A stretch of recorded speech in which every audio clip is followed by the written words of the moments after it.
مریض ڈاکٹر سے میری ٹانگ میں درد ہے۔ معائنے کے دوران مریض نے پوچھا کیا وجہ ہو سکتی ہے؟ ڈاکٹر عمر کا تقاضا ہے۔ مریض لیکن ڈاکٹر صاحب دوسری ٹانگ بھی تو اسی عمر کی ہے۔ ایک بچہ دروازے کی بیل بجانے کی کوشش کر رہا تھا۔ ایک بزرگ نے دیکھا اور بیل بجا دی۔ بابا اور کچھ؟ بچہ بابا جی ہن نسو۔ ایک سردار سموسہ کھول کے اندر سے کھا رہا تھا۔ ویٹر یہ کیا، تم سموسے کے باہر والا حصہ کیوں نہیں کھا رہے؟ سردار ڈاکٹر نے باہر کی چیز کھانے سے روکا ہے۔ ٹرین میں سکھنی سردار سے کہتی ہے سردار جی آ جاؤ کام شروع کرو۔ سردار نہیں نہیں، دروازے پر لکھا ہے چلتی گاڑی میں اوپر چڑھنا منع ہے۔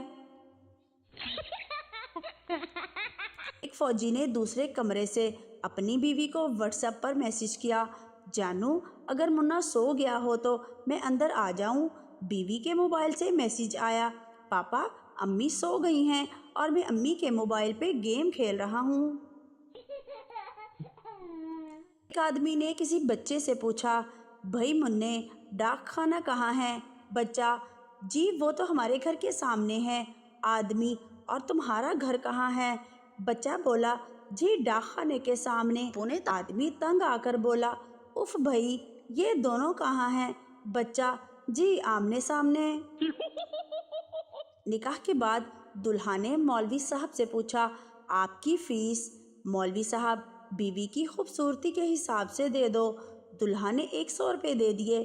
مولوی صاحب کو بڑا غصہ آیا لیکن چپ رہے۔ اچانک ہوا چلی اور دلہن کا گھونگھٹ اٹھ گیا۔ مولوی صاحب مسکرا کر بولے یہ لو بقایا 80 روپے۔ مشہور کمیڈین ایمان اللہ نے ایک جگت کہی تھی کہ رات کو گھر چور آ گئے، میں نے اندر سے کلاشنکوف نکالی اور چور دیکھ کر بھاگ گئے۔ 15 منٹ بعد پولیس آ گئی کہ تمہارے گھر کلاشنکوف ہے۔ میں نے دکھایا اور کہا کہ بھائی یہ تو بچوں کا کھلونا ہے، چوروں کو ڈرایا تھا بس۔ پولیس گئی اور پھر چور آ گئے۔ پٹھان دکاندار صاحب ایک کالا بلب تو دینا۔ دکاندار خان لالا آپ نے کالا بلب کیا کرنا ہے؟ پٹھان او ماڑا ہم نے دوپہر میں سونا ہوتا ہے اس لیے اندھیرا کرنا ہے۔ پولیس نے ایک آدمی پکڑا، اس پر انڈین جاسوس ہونے کا الزام تھا۔ تھانے دار نے گرجتے ہوئے حکم صادر فرمایا اس کو پہلے لٹا کے مارو پھر مانے گا۔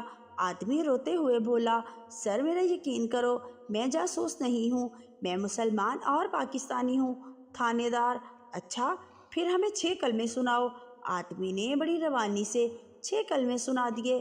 تھانے دار اب تو پکا یقین ہو گیا ہے کہ یہ جاسوس ہی ہے۔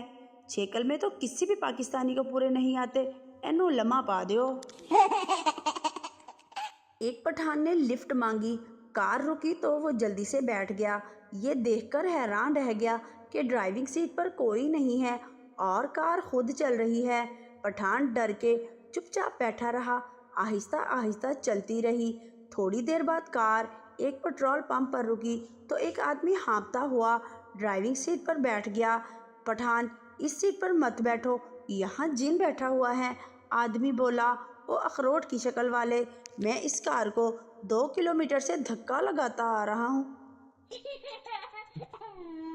میراثی فوج میں بطور رنگ ساز بھرتی ہوا، جب ریٹائر ہوا تو کپڑے رنگنے کی دکان ڈال لی کہ ساری زندگی یہی کام کرے گا۔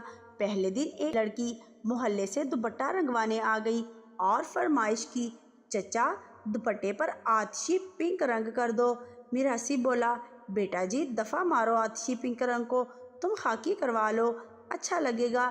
لڑکی نے کہا چچا آتشی پنک رنگ میرے سوٹ کے ساتھ میچ ہے۔ میراثی بولا بیٹا خاکی کروا لو، ٹھنڈا رنگ ہوتا ہے۔ لڑکی بولی چاچا آتشی پنک کلر کی میری چوڑیاں ہیں۔ میراثی بولا دیکھو بیٹا جو خاکی رنگ ہوتا ہے نا وہ پکا ہوتا ہے، باقی نہیں۔ اب لڑکی نے غصے سے دوپٹہ چھین لیا اور بولی چچا تمہیں باتیں کرنی آتی ہیں، رنگ کرنا نہیں آتا، میں کسی اور سے کروا لیتی ہوں۔ میراثی نے غصے سے دوپٹہ واپس چھینا اور بولا، لاؤ ادھر، میں رنگ آج ہی پنک ہی کروں گا، مگر یاد رکھنا سوکھ کر اس نے پھر خاکی ہو جانا ہے۔ میراثی کی تیسری شادی تھی اور شادی کی رات دلہن کے کمرے میں جاتے وقت کرسی سے ٹکرا کر دلہن کی گود میں جا گرا۔ دلہن نے پوچھا، آپ کو لگی تو نہیں؟ میراثی بہت شرمندہ ہوا اور بولا، نہیں نہیں، میں اپنی ہر بیوی کے پاس اسی سٹائل میں جاتا ہوں۔ پپو دوست کی شادی میں گیا، وہاں ملنے والی رسم ہوئی۔ لڑکے کا ابا اٹھ کر بولا، میں لڑکے کا ابا ہوں، کہاں ہے لڑکی کا ابا؟ لڑکی کا ابا اٹھا، پگڑیاں تبدیل کی اور گلے ملے۔ پھر لڑکے کا ماما اٹھ کر بولا، میں لڑکے کا ماما ہوں، کہاں ہے لڑکی کا ماما؟ لڑکی کا ماما اٹھا، پگڑیاں تبدیل کی اور گلے ملے۔ پھر پپو اچانک اٹھ کر بولا، میں لڑکے کا یار ہوں، کہاں ہے لڑکی کا یار؟ پھر پپو کو جناح ہاسپٹل میں لڑکی کی گود میں ہوش آیا۔ صبح کے وقت پٹھان کو مچھر نے کاٹ لیا۔ پٹھان غصے سے بولا، او خبیث کا بچہ، تیری ڈیوٹی تو رات کو ہوتا ہے۔ مچھر بولا، خان صاحب مہنگائی کی وجہ سے اوور ٹائم لگا رہا ہوں۔ مولوی صاحب حوروں کی تعریف بیان کر رہے تھے۔ حوریں ایسی ہوں گی ویسی ہوں گی، جوش خطابت میں بولے، اب میں کیا کیا بتاؤں، مجید مستری کی بیوی کو ہی دیکھ لو۔ پپو، میری بیوی نے مجھ سے کہا کہ وہ 20 روز تک مجھ سے بات نہیں کرے گی۔ دوست، ارے اس میں اداسی کی کیا بات ہے، تمہیں تو خوش ہونا چاہیے۔ پپو، ابھی تک تو میں بڑا خوش تھا، لیکن آج آخری دن ہے۔ بیوی، میں پرانے کپڑے ڈونیٹ کروں کیا؟ شوہر، پھینک دو، کیا ڈونیٹ کرنا؟ بیوی، نہیں جی، محلے میں غریب بھوکی پیاسی عورتیں ہیں، ان میں سے کوئی بھی پہن لے گی۔ شوہر، تمہارے ناپ کے کپڑے جس کو آ جائیں وہ بھوکی پیاسی تھوڑی ہوگی۔ شوہر ابھی تک گھر سے فرار ہے۔ موت کا فرشتہ کہنے لگا، میں تمہارے لیے آیا ہوں۔ بندے نے کہا، کیوں؟ میں ٹھیک ہوں، خوش ہوں، صحت مند ہوں۔ فرشتہ، تم اپنا موبائل بغیر لاک کیے گھر بھول آئے ہو اور وہ تمہاری بیوی کے ہاتھ لگ گیا ہے۔ بندہ، چل پھر چلیے۔ ڈاکٹر کی بیوی کا آپریشن ہونے والا تھا، خود ڈاکٹر صاحب ہی یہ آپریشن کرنے لگے تھے۔ ان کی مدد کے لیے 2 نرسیں بھی آپریشن تھیٹر میں تھیں۔ ڈاکٹر نے بیوی کو انجیکشن لگا کر بے ہوش کرنے کی کوشش کی، مگر بیوی پر کوئی اثر نہیں ہوا۔ پھر ڈاکٹر نے کلوروفارم سنگھا کر بے ہوش کرنا چاہا، اس کے باوجود بے ہوش نہیں ہوئی۔